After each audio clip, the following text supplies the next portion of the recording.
L'ego versus faux self. Ça fait déjà un petit moment que je voulais faire ce podcast-là. J'entends souvent dire l'autre est dans l'ego en parlant du runner. Mais c'est pas tout à fait juste. Les deux ont un ego. En fait, dans mon autre podcast où je disais est-ce que l'ego est la cause de nos souffrances? Justement non, puisque c'est le gardien de nos blessures d'enfant. Il n'est pas du tout la cause de nos souffrances propres. Les souffrances sont les réactions quand nos plaies sont réveillées, réactivées par une situation, par une action extérieure. On a besoin de calmer, d'apaiser notre ego. En accueillant nos ressentis, nos émotions et en laissant exister, les vivre à travers nous, on s'allège. Oui, parce qu'une réaction est la conséquence de ce qui existe déjà en nous. L'ego est lié au contrôle, où les peurs sont figées derrière. Par contre, le faux self est une fausse identité, un personnage investi qui a pris la place de l'être authentique, de l'enfant de base, souvent à force d'être interdit d'être, de ressentir ses émotions, poussé à être quelqu'un d'autre par l'extérieur, perdant toute confiance en son propre ressenti, perte de soi, perte de l'identité, dissociation de l'être, en se laissant dicter par l'extérieur dans la façon de se comporter ensuite. À force de se fermer, d'enfouir tout ressenti émotionnel, tout s'est anesthésié et tout a été orchestré par le mental, une lutte et répétition qui a fini par devenir naturelle. Tu sais, le fameux bouton off. Et la croyance que je ressens est faux. Je suis humilié dans mon être et réduit dans mon corps. Le choix fait de s'adapter à l'extérieur, aux autres, observer et être un vrai caméléon pour s'identifier à la situation, au clan, au groupe, pour qu'on ne se permette plus d'intervenir dans le ressenti intérieur et ne plus être en doute de soi.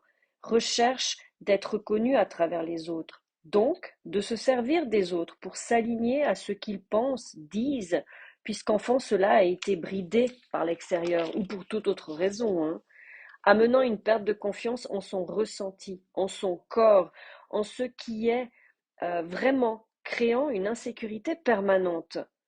Pour contrer cela, un nouveau personnage a été créé, supérieur en général à celui d'origine, pour ne plus être humilié, rabaissé ou réduit. Le faux self est né, en parallèle, comme quelqu'un qui s'est superposé, permettant de couper tous les ressentis quand les peurs, la perte de contrôle interviennent. Ne pas perdre la face. On met une autre face, du coup, un masque, un autre soi, une autre part de l'ego, de ce protecteur, mais qui peut investir totalement la personne, ne voyant pas cela, n'entendant pas les changements de voix, d'intonation, de comportement, d'attitude, de geste, tout change comme un changement de face, d'enveloppe, comme quelqu'un d'autre qu'on ne reconnaît pas du tout. Ce faux self prend le devant de la scène dès qu'il est blessé, humilié, démuni, quand cette part d'enfant est touchée à vif.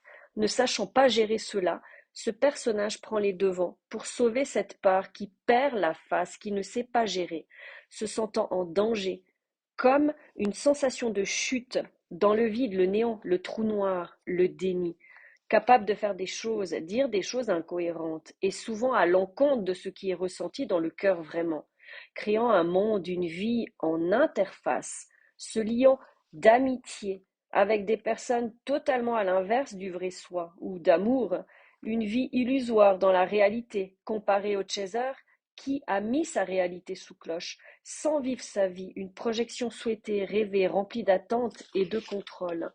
Le faux self, c'est une nature défensive. C'est une fonction de protéger et de dissimuler l'être véritable, quel qu'il puisse être. Enfant, il a été contraint de se soumettre, donc contraint à la réaction, s'adaptant sans cesse aux autres, à son environnement, perdant sa liberté d'être. Le faux self a une fonction très positive à l'origine, dissimuler le vrai soi et d'adaptation. Il se soumet, pensant que ce vrai soi est trop fragile. Une scission importante entre les deux peut se former, créant un grand vide, d'où les angoisses profondes et incontrôlables. Ce faux self est ressenti comme une personne fausse, mais aussi en lien avec une attitude sociale polie, de bonne manière et une certaine réserve. Quand les tensions entre le vrai et le faux arrivent, un processus d'autodestruction peut se mettre en place en mode mixte, somatique par des affections psychosomatiques, automutilation parfois, ou dépendance psychotrope, alcool, nourriture, ou des fonctionnements extrêmes addictifs, répétés, cycliques, sursollicitation du cerveau. Pour compenser les défauts de l'environnement, ils sont très adaptables. Je dis pas que l'autre n'est pas adaptable, mais là, c'est vraiment par rapport à cette polarité-là. Une parenthèse, les deux ont un faux self, mais l'un est devenu son mode de survie quand l'insécurité est trop forte, rejetant total la cause et peut rester bloqué. L'autre, le faux self, permet à la personne de s'exprimer en société en respectant les conventions, en se contrôlant un minimum selon les lieux, les groupes, les situations. Quelque chose qui laisse au fait le vrai self s'exprimer dès lors que l'individu en exprime le besoin. Le but d'un faux self, c'est de protéger d'un environnement potentiellement nocif ou exigeant. Il survient quand le self n'a pu se construire normalement dans l'enfance. Il est défaillant. Le faux prend le relais pour lutter contre le vide, le néant, le noir, le fond qui fait si peur, par l'absence de piliers, de stabilité profonde, et contre l'angoisse qui l'accompagne pour ne pas se laisser happer. Un vrai mécanisme de défense en réalité, pas à l'origine fait pour nuire délibérément. Adaptation pour satisfaire le besoin vital d'être aimé par peur d'être rejeté. Change leur comportement pour être désirable, d'où le besoin de plaire aux yeux des autres pour se sentir en sécurité et surtout gonflé à bloc. Concentré sur les attentes des autres, oubliant leur propre personnalité, faire comme si tout allait bien, s'intégrant à la norme, paraissant rentrer dans le moule de la société. Il s'adapte, correspond ainsi à ce que les autres veulent de lui, ne respectant pas leur vraie identité et écrasant leur spontanéité. Persuadé que la vraie personnalité n'a pas sa place, n'étant pas digne, le faux prend toute la place et étouffe le vrai, le rendant inaccessible, se coupant de son fond, restant qu'à la forme, à la surface, en superficialité. C'est moins souffrant, ce qui est une vraie illusion, mais c'est son plus grand déni, s'interdisant d'être lui-même entre son faux soi, créant une distance de plus en plus grande et avec son vrai soi, le faisant sentir si seul avec cette sensation d'être mis à l'écart, ce sentiment de tristesse, de solitude profonde. Donc à force de vouloir plaire à tout le monde, bah oui, s'interdit d'être lui-même, forcément. À force, il sera difficile de faire face à la réalité avec ce contrôle permanent de lui-même. Paraîtra coupé de sa personnalité et de ses sentiments, réels et vides, en souffrance, incapable de l'exprimer, car tout sous contrôle. Ce déni des émotions mènera à la somatisation.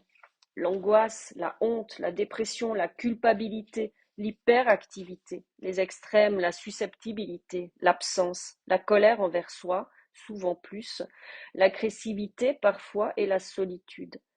L'équilibre vrai-faux self est essentiel. Le faux self tenu imposer n'est pas éternel, au fait, c'est impossible, l'ouverture de conscience ou pas. Tel est le chemin de cette polarité. Il ne vit pas qui il est vraiment, donc le runner.